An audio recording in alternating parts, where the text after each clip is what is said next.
The Batman is directed by Matt Reeves, who wrote the screenplay with Peter Craig. It stars Robert Pattinson as Bruce Wayne Batman, along Zoe Kravitz, Paul Dano, Jeffrey Wright, John Turturro, Peter Sarsgaard, Andy Serkis, and Colin Farrell.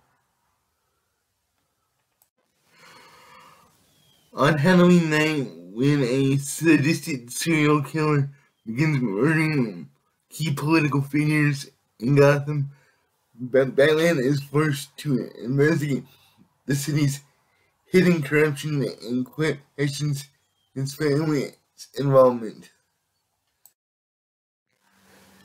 Guys, as long as I've loved movies and reviewed movies on YouTube, I've never done the whole my most anticipated movie of the year thing. My list for 2024, however, on Letterboxd is the first one I've ever done, the best, most anticipated films of 2024. However, part of me thinks that if I did one for last year or the year before, the Batman would have been number one, most definitely. Matt Reeves has never made a bad film. I love Cloverfield, even though it took me 2 or 3 months to finish because of the shaky cam, but he also worked on the TV adaptation of The Passage, which I've really enjoyed, and I still need to see both of his Planets of the Apes films. I think he's one of the best filmmakers working today, and I'm so glad he's working in the studio space because he's making really interesting and bold, dramatic films out of what someone else might have just looked as a paycheck picture. I've also have been pulling for Robert Pattinson for many years. I thought he was fantastic in so many films. One of my favorites of his being 2014's Rover. So when he was cast, in the casting announcement was made on the night of the Big Bang Theory series finale, I was ecstatic.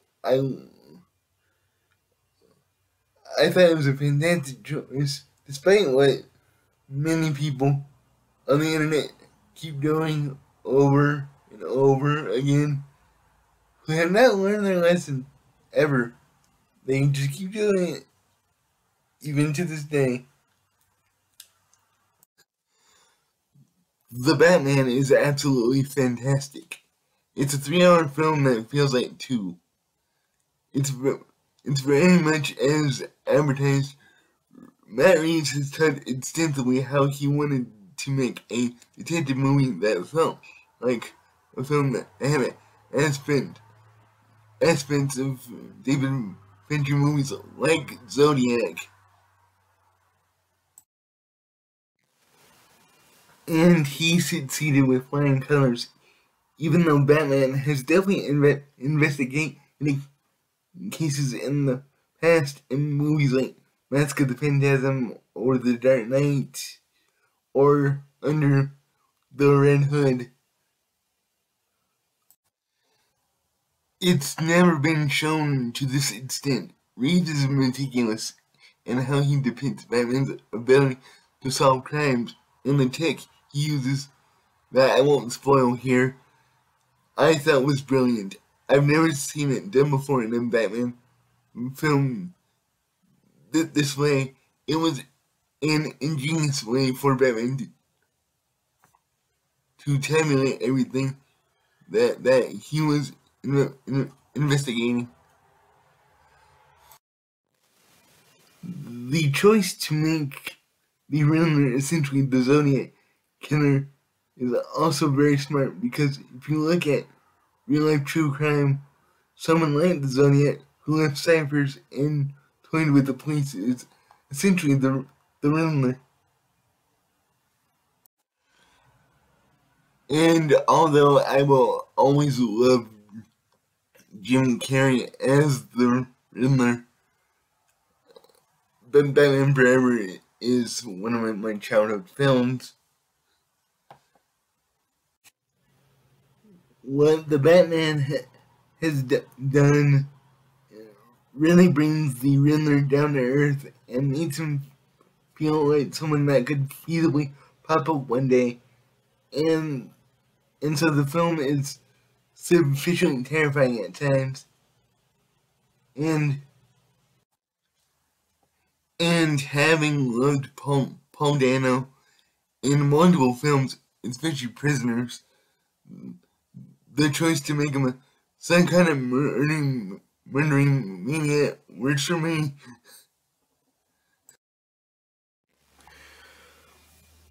Michael Giacchino had a tough job with this movie because you had so many great Batman scores over the years. Danny Elfman, James Newton Howard, and Hans Zimmer. You know, it's just, there's so much great Batman music. When you step into that realm, what are you gonna do that feels unique? There's a reason this dude gets hired on so many movies. Spider-Man, his music for the Spider-Man MCU trilogy, Star Trek, the J.J. Abrams films, all iconic. This film, what he's done with the Batman score, it'll go down in history. I love his Batman theme because it's sufficiently sad while also being exciting and very bleak, then hopeful. Man, I love it.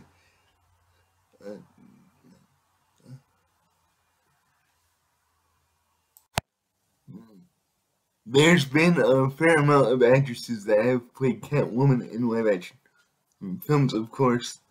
The infamous Halle Berry film, Eve,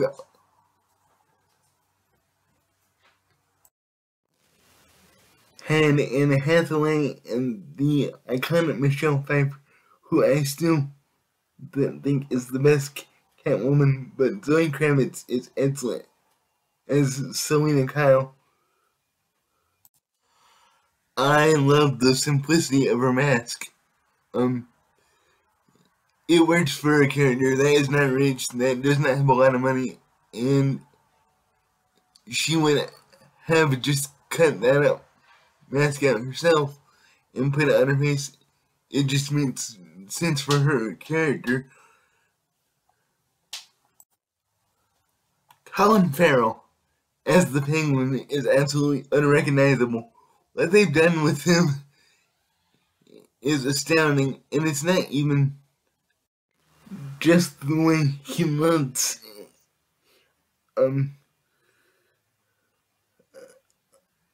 You know how sometimes you hear criticism about actors who get a lot of praise for a role when they're wearing a lot of makeup or prosthetics. There's been CGI work done and all that. His voice, though, I don't know how that voice is coming out of Colin Farrell's mouth. It just doesn't sound like a thing like him. Like, how is that voice coming out of Colin Farrell? I've seen this film 3 times. And, like, seriously, how does this sound like Colin Farrell?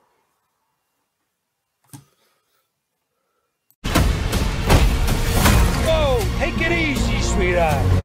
Again, the Penguin could be a character that you could really go over the top with, and he does. He is very big in the movie. It's not like Danny DeVito eating fish and spitting in Batman Returns and stuff. It's not that over the top. Every time Colin Farrell has played a villain in a comic book film like Bullseye in Daredevil, he definitely goes there. I think this time it really worked.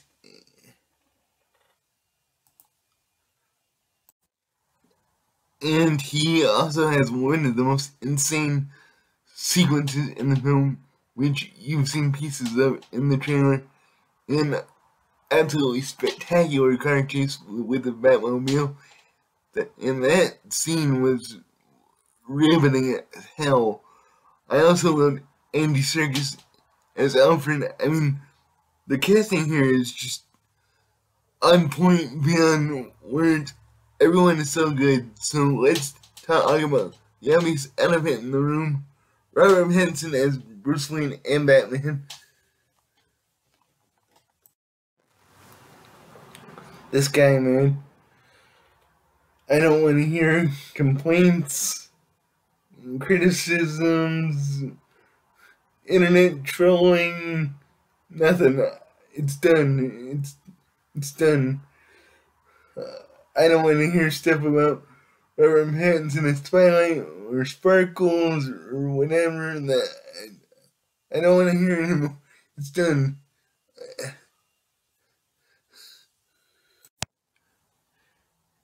As a people, we are moving on. He is so good in this movie, not just as Batman, but I think more importantly as Bruce Wayne.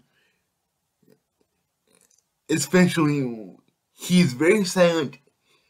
I've only seen, I've obviously only seen the movie 3 times, and it's not like I'm sitting there counting, but it really feels like this is the least amount of screen time that has been given to the lead character of a Batman movie. There's a great sequence that's been released online, and if you've seen the movie, you know what I'm talking about. That shows Bruce Wayne at a funeral, and he basically just looks at people throughout the whole scene. It's kind of crushing. You really feel the darkness and the sadness that's coming behind the character, and they do that without going too much into the backstory of the Waynes that we already know and seen other times. But you feel that loss just through his channel. I also love the dynamic between Robert Pattinson and Zoe Kravitz as Batman and Catwoman.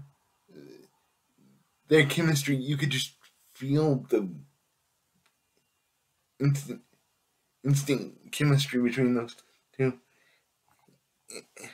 And I love how his house is very Batman-y. I know that's like a stupid thing to say, but the Nolan films were so realistic. This film is also very grounded, but his house, it really does look kind of like a Gotham Manor. It looks like the kind of house where the gargoyles would be on the inside. And while we are on the subject of location, one thing that always bothered me about the Dark Knight trilogy and Batman Begins is the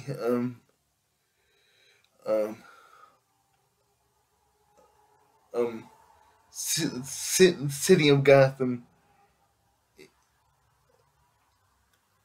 In the Dark Knight, it's just Chicago, but here, the city feels like a character. Like there's the Iceberg Lounge. It feels like a character. And that's probably due to the production design, but it's like finally, after so many years, they got Gotham City right. It feels good, honestly.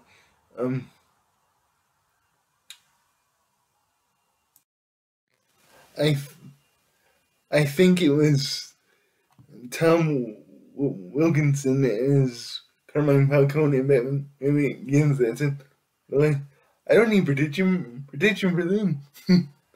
That way. That's me. And also, the Batman has very minimal uses of humor, just like the Nolan trilogy did, where you would insert the occasional, I don't want to say joke, but it's like, just got fun moments.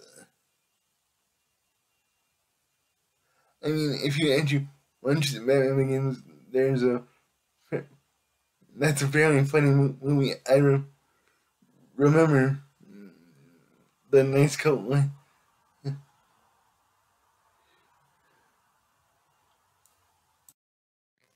I I think it was Tom Wilkinson as Carmine Falcone in Batman. Maybe it begins that said, like, I don't need protection for them. That way. That's me. And the Dark Knight is actually very funny in all the scariest ways. This movie has less humor than those films, but there's a surprising amount of levity in certain sequences. Nothing that's going to take away from the film.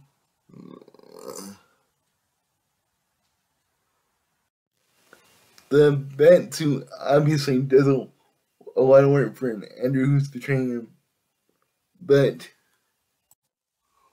what Reeves and Pattinson have done with the character in this movie is very much about how he carries himself, how Batman was, how he turns, how he looks at people. He's intimidating without saying anything. He often comes out of the shadows with very heavy footsteps, but you don't actually see him for a long time. You just hear those footsteps approaching. I'm getting goosebumps right now, actually. It was amazing. Reeves helms in the action with such clear view of everything. Sometimes the camera isn't even moving. It's just a lot down wide shot of Batman beating the living snot out of people, which is wonderful. The film kind of explores Batman's view at the early stage of his career, where he thinks the city needs in a way, it's kind of a coming of age story, even though he's already been Batman for 2 years in this film. It's not an origin story, but it's kind of about him wanting to be the Batman that Gotham kind of needs. And I love the way they handle that. I mean, obviously it's been done before in The Dark Knight.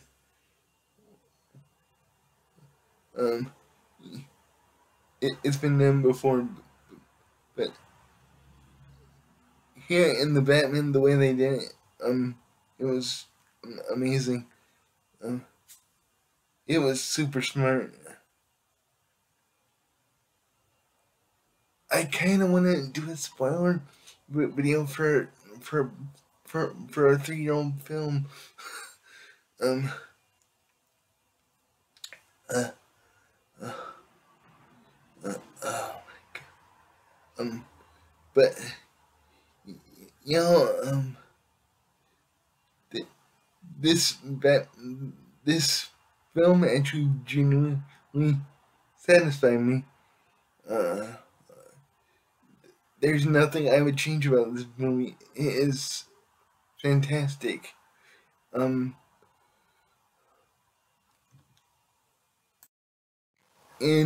I'm going to say this. Matt Reeves has single-handedly crafted the greatest incarnation of Batman in live action.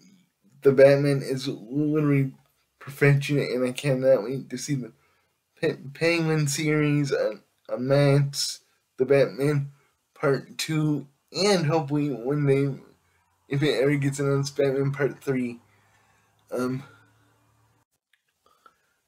So, of course, I'm going to give Matt Reeves, the Batman, an A+.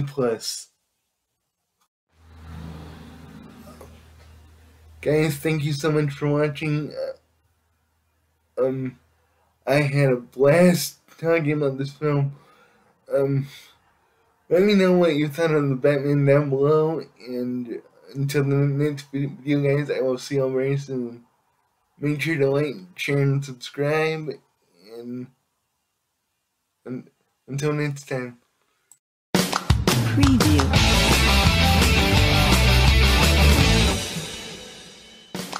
Preview.